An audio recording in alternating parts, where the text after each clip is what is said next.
नमस्कार दोस्तों, YouTube ज्ञान साझा चैनल में आपका बहुत बहुत स्वागत है। दोस्तों, मैं आज आपके सामने शिक्षण अधिगम एवं विद्यालय पोषण 2008 इग्नू बीएड एंट्रेंस के पेपर जो पूछा गया था, मैं उसका प्रश्न का समाधान सामने भी लाऊंगा। दोस्तों, अगर आप बीएड एंट्रेंस किसी भी एग्जाम राज्य स्तरीय के लिए तैयारी कर रहे हैं तो ये वीडियो आपके लिए बहुत बहुत मददगार साबित होगा। और अगर आप कोई टीचर बनने के लिए भी तैयारी करते हैं तो आपको इस पोर्शन से बहुत ही सारा प्रश्न पूछे जाते हैं जिससे आपको मददगार होगा। वीडियो शुरू करने के पहले आप दोस्तों से निवेदन है कि अगर मेरे चैनल को सब्सक्राइब नहीं किए हैं तो सब्सक्राइब कर दीजिए और चैनल को सब्सक्राइब के साथ साथ लाइक और शेयर जरूर कर दीजिएगा।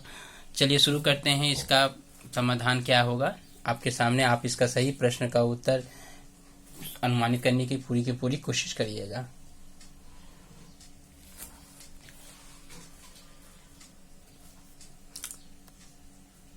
यदि एक छात्र आपकी क्लास में विघ्न पैदा करता है तो आपका दृष्टिकोण क्या होगा?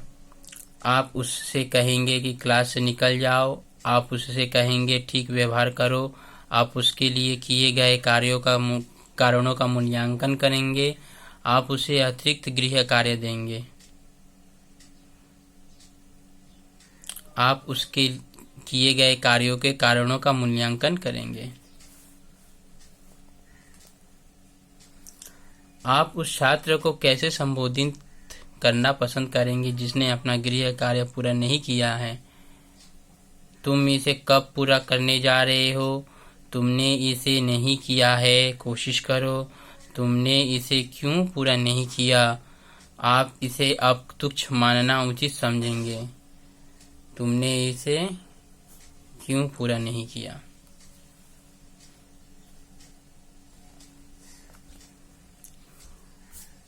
स्कूलों का संबंध बच्चों के विकास से होना चाहिए, इसमें शामिल किया जाना चाहिए। बच्चों में ज्ञान प्राप्त करने की भावना, बच्चों में जीवन कौशल प्राप्त करने की भावना, राष्ट्र की जरूरत के अनुरूप कौशल प्राप्त करने की भावना, स्वस्थ व्यक्ति की जरूरत के अनुरूप कौशल प्राप्त करने की भावना। इसका सही उत्तर बच्चों में जीवन कौशल प्राप्त करने की भावना।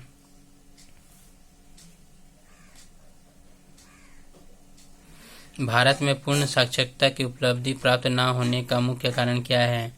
कोष की कमी, कोष के उपयोग की अक्षमता, सही सुविधाओं की कमी, लक्ष्य प्राप्ति के लिए इच्छा शक्ति का अभाव।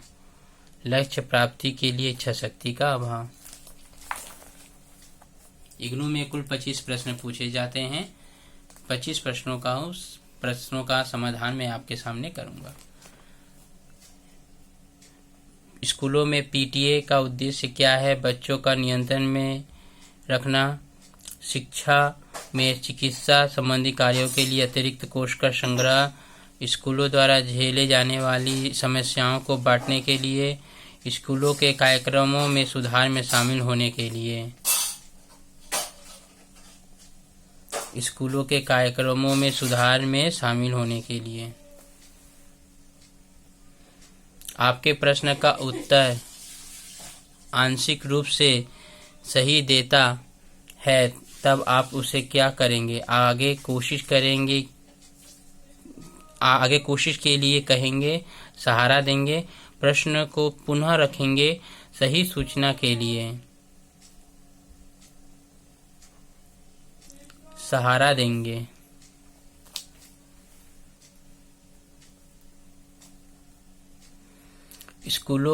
स्कूल को समाज का प्रतिनिधि कहा जा सकता है यदि वह ज्ञान का प्रसारण करे, वह अधिकार और कर्तव्य की शिक्षा दे, वह परंपरा और मूल्यों का ज्ञान बांटे, वह अनेक गतिविधियों को संगठित करे, वह अनेक गतिविधियों को संगठित करे। पारंपरिक स्कूल और खुला शिक्षण स्कूल में मौलिक अंतर क्या है? पहला पद्धति के अनुरूप है, दूसरा सांस्कृतिक मूल्यों के पुष्ट नहीं करता है, दूसरा आधुनिक मुख बंधनी का उपयोग करता है, चौथा पहला व्यक्तिगत संबंधों को साथ लेकर चलता है। पहला व्यक्तिगत संबंधों को साथ लेकर चलता है।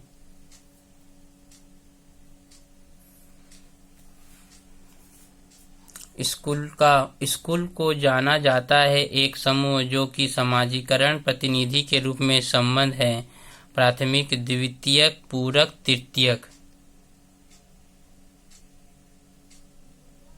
द्वितीयक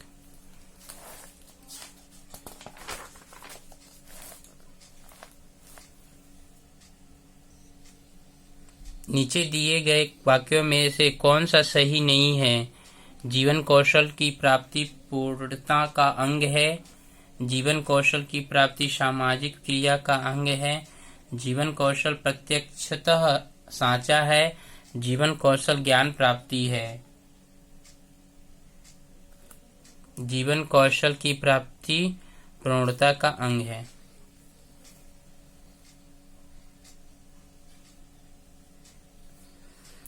एक छात्र अपनी समस्या शिक्षक के साथ बांटना चाहता है। ऐसा करने के लिए वह शिक्षक के घर जाता है। ऐसी स्थिति में शिक्षक को क्या करना चाहिए? उसे छात्र को अपने घर से चले जाने के लिए कहना चाहिए। छात्र के माता पिता से मिलकर उसे मदद पहुंचाना चाहिए। जरूरी मदद देकर मानसिक संबल प्रदान करना चाहिए। कभी भी घर न आने की चेतावनी देनी चाहिए। जरूरी मदद देकर मानसिक संबल प्रदान करना चाहिए।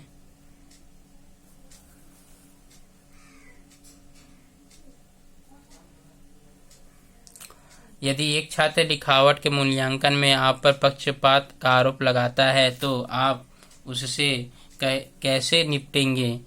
उसके आरोप अस्वीकार कर देंगे, दंड देने का तरीका अपनाएंगे, उसके पक्ष को सही ढंग से रखने की कोशिश करेंगे, उसके उत्तर पत्रक एवं कुछ अन्य उत्तर पत्रकों को दिखाएंगे।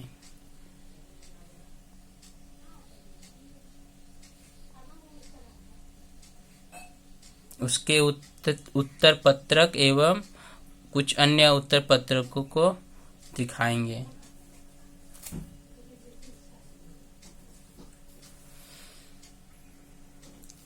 स्कूल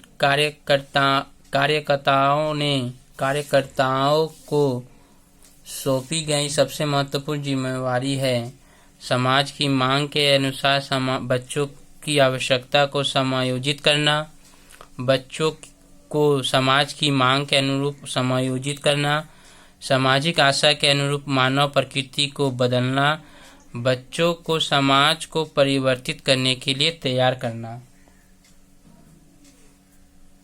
बच्चों को समाज की मांग के अनुरूप समायोजित करना।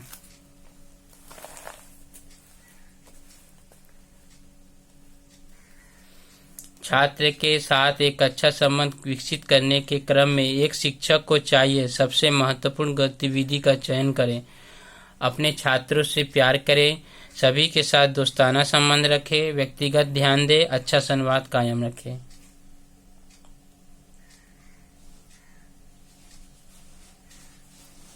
व्यक्तिगत ध्यान दें।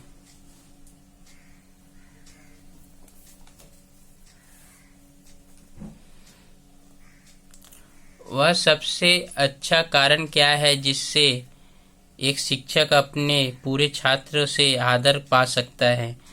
वह नए तरीकों को क्लास में व्यवहारिक रूप दे, वह नोट्स को क्लास में सुनाए, वह पुस्तक को पढ़े एवं वर्णन करे, वह गृह कार्य ना दे। वह नए तरीकों को क्लास में व्यवहारिक रूप दे।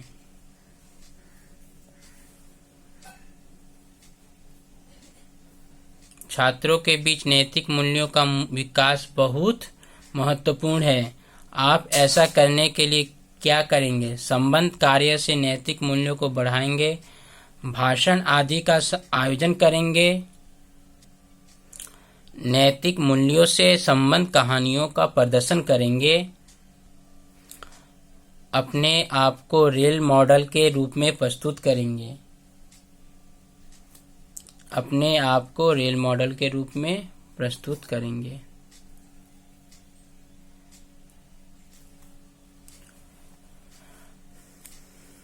शिक्षण सहायता उपयोगी है क्योंकि वे शिक्षक के काम में मदद करते हैं, सभी चेतना को सक्रिय करते हैं, छात्रों को सचेष्ट बनाने में मददगार है, पढ़ाई को और अर्थपूर्ण बनाते हैं, पढ़ाई को और अर्थपूर्ण बनाते हैं।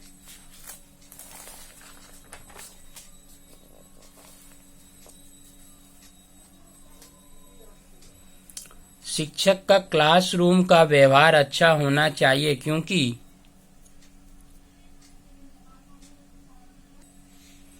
यह एक उदाहरण रहेगा। छात्र अधिक सचेष्ट होंगे, वातावरण पढ़ाई में सहायक होगा, छात्र इसकी प्रशंसा करेंगे। वातावरण पढ़ाई में सहायक होगा।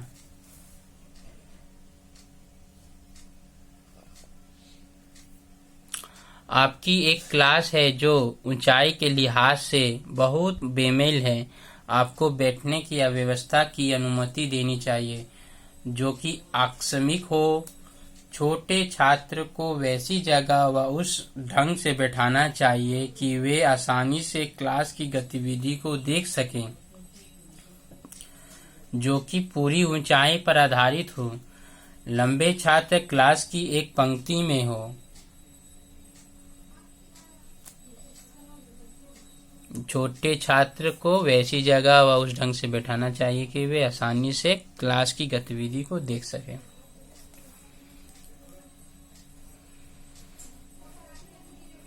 निम्न में से कौन सा एक क्लासरूम परीक्षा में चोरी का सही कारण नहीं हो सकता है? अध्ययन में घोर आलस, माता पिता का अच्छे अंकों के लिए दबाव, असफल होने का भय, आत्मसम्मान। आत्मसम्मान। शैक्षणिक विशिष्टता की मांग के इस युग में स्कूलों में खेल कूद को शामिल किया जाना एक प्रकार से है समय की बर्बादी, बहुत अधिक समय लेकर शैक्षणिक कार्यों से दूर रहना, आराम के लिए समय देना, व्यक्ति के समन्वित विकास के लिए जरूरी व्यक्ति के समन्वित विकास के लिए जरूरी। निम्न में से कौन सा एक जोड़ा विजातीय है? फ्रोवेल खेल विधि, मारिया मॉन्टेसरी विविध विचार, केलर सहकारी शिक्षण, गांधीजी अजान बाहु। गांधीजी अजान बाहु।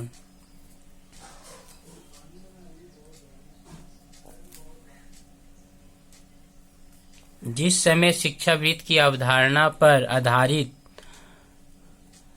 था, निम्न में से कौन सा एक इसे करने के लिए अच्छा तरीका था? वृत्त का चित्र प्रस्तुत करना, विविध प्रकार के वृत्तों का चित्र प्रस्तुत करना, वृत्तों और दीर्घवृत्तों का चित्र प्रस्तुत करना, वृत्तों और बहुभुजीय आकृतियों का चित्र प्रस्तुत करना। विविध प्रकार के वृत्तों का चित्र प्रस्तुत करना। अंतिम दो प्रश्न। शिक्षा बहुत प्रभावी होगी यदि शिक्षक अपनी अभिलाषा उद्देश्यपूर्ण बनाए, विषय से परिपूर्ण हो, विविध प्रकार के निर्देशक उपायों का उपयोग करे, अपना उद्देश्य प्रारंभ में ही स्पष्ट कर दे। विविध प्रकार के निर्देशक उपायों का उपयोग करें। भारत के लोकतांत्रिक देश में स्कूलों को केंद्रित होना चाहिए उन लक्षणों को विकसित करने में जिसे प्रतिदिन सहना पड़ता है, समुदाय को पोषित करने वाले मूल्यों की शिक्षा पर, शैक्षणिक उत्कृष्टता तैयार करने में, अच्छे नागरिक के लक्षणों को विकसित करने में। अच्छे नागरिक के लक्षणों को विकसित करने में। ये था दोस्तों आपके सामने 2008 से पूछे गए प्रश्न शिक्षण अधिगम एवं विद्यालय से। आशा करता हूँ आपको पसंद आया होगा। अगर आप चैनल को सब्सक्राइब नहीं किए हैं तो सब्सक्राइब कर दीजिए और लाइक और शेयर जरूर कर दीजिए, साथ में बेल आइकन को भी दबा दीजिए। पूरे वीडियो को देखने के लिए बहुत बहुत धन्यवाद।